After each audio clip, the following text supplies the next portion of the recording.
I never want to influence anyone to spend money that they don't have. And as a video game content creator, I know that based on some of my videos, I can impact someone's decision to either pass up or buy a video game.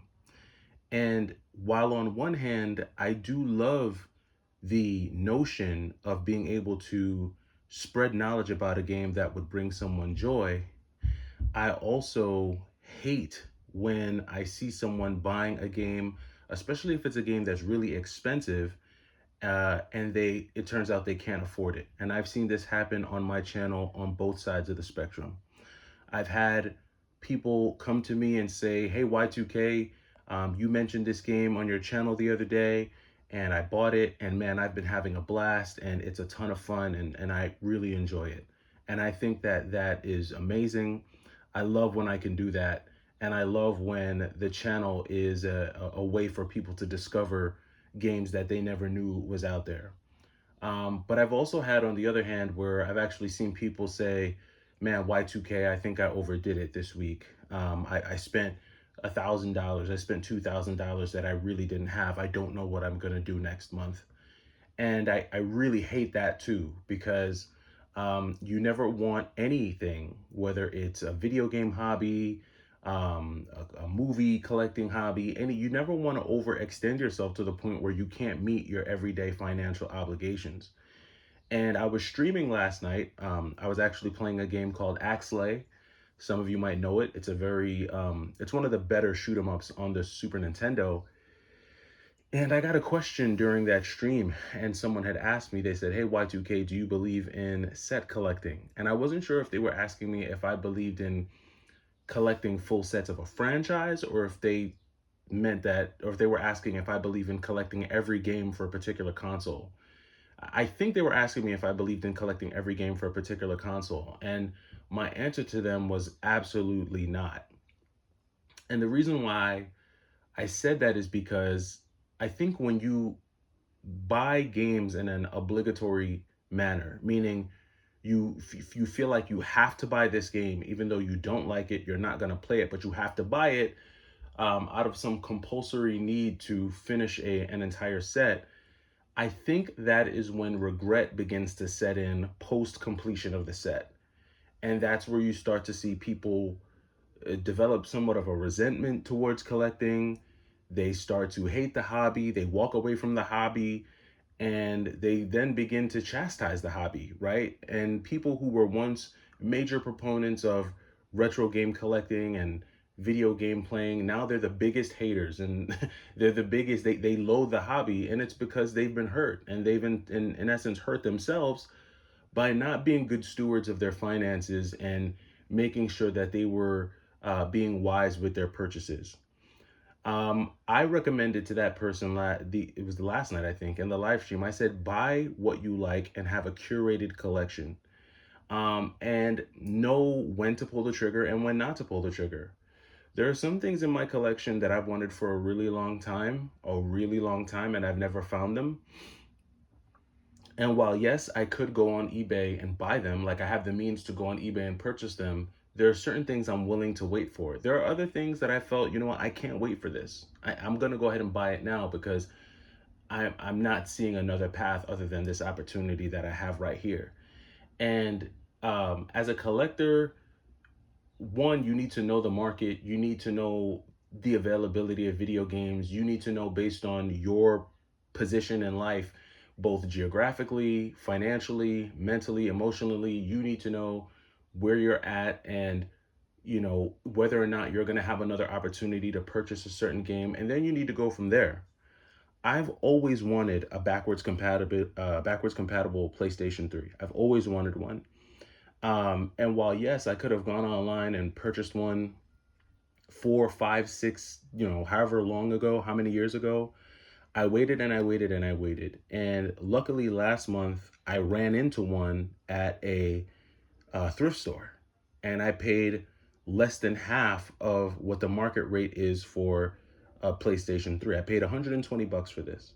Whereas these consoles, they go from anywhere from 250 to $300. And this one, while it's not perfect, it clearly has some scratches that you can see there. Probably some things that I could buff out, or maybe I can get a replacement shell, um, if I was really being like super meticulous about it. But the most important thing is that it works. There's no functional issues with it. I've tried PlayStation 1, 2, and 3 games on it. I don't get any yellow light of anything, the yellow light of death. There's no systematic issues. The console runs perfectly, like a dream. There's no loud fan, there's nothing. And I got lucky, and I'm grateful for that. Um and I'm happy to have this in my collection because it's something that I've wanted. But there are other games that I have had to pull the trigger on because I couldn't wait. But that's because I curate my collection. I don't just buy everything. There's certain games that I buy in particular because I'm curating a particular type of collection to have certain games in that collection. And some games are cheap, some games are expensive.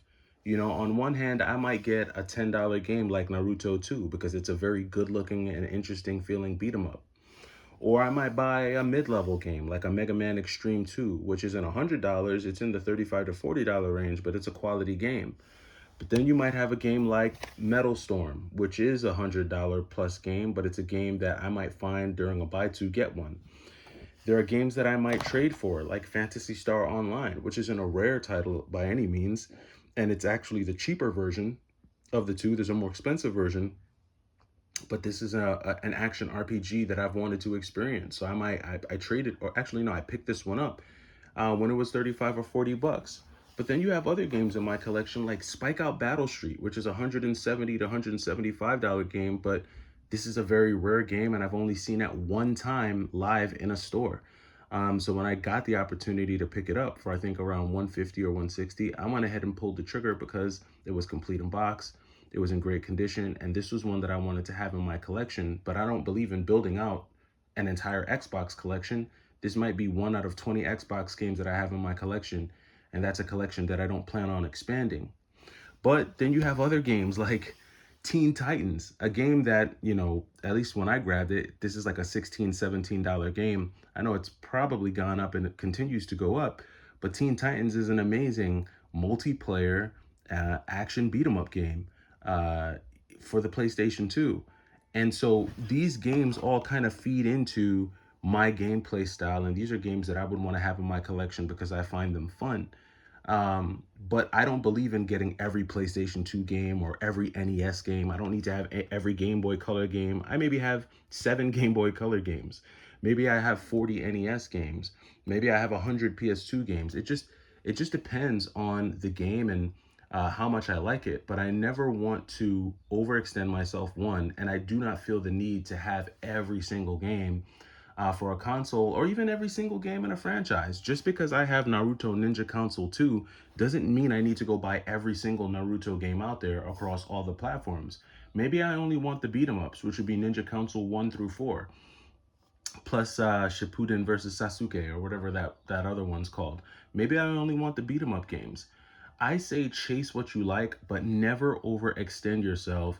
And if you've ever watched any of my content and felt like this urge to go and buy a game because you saw it on my channel, I urge you to stop and think before you pull the trigger and go buy a game or something like that. Stop and think about, do you really like the game? Do you really need to have it in your collection? Is it something that you really like, or you'll think you'll want to play or even explore? Stop and think. Don't impulse buy. It's a brand new month. Today is June 1st. It's a brand new month, and it's a whole new month of collecting. And you're going to see things on my channel. You're going to see things on other YouTubers' channels that might make you feel like, you need to jump out the window and go buy a bunch of games. I say stop, think about the collection that you're trying to curate, and think about what, where you want your collection to be. And if you have the funds to satisfy those collecting urges, and then go from there. So just a little beginning of the month collecting tip for anyone who's thinking about attacking the yard sales, the flea markets, the game stores, and things like that. Curation, I think, in 2025 is the name of the game. Collect the games that you like. Be specific and intentional about the games that you want to pick up. And don't just pick up stuff because it's there. Granted, there might be times where you pick up a game knowing that you're going to use it in a trade because you're able to get it at a fraction of the price. I'm not mad at that. If you're able to get valuable games for a cheap price and then use those games to flip them to get other games that you actually want, I think that's a very savvy way to collect. I don't think there's anything wrong with that. But just, be smart.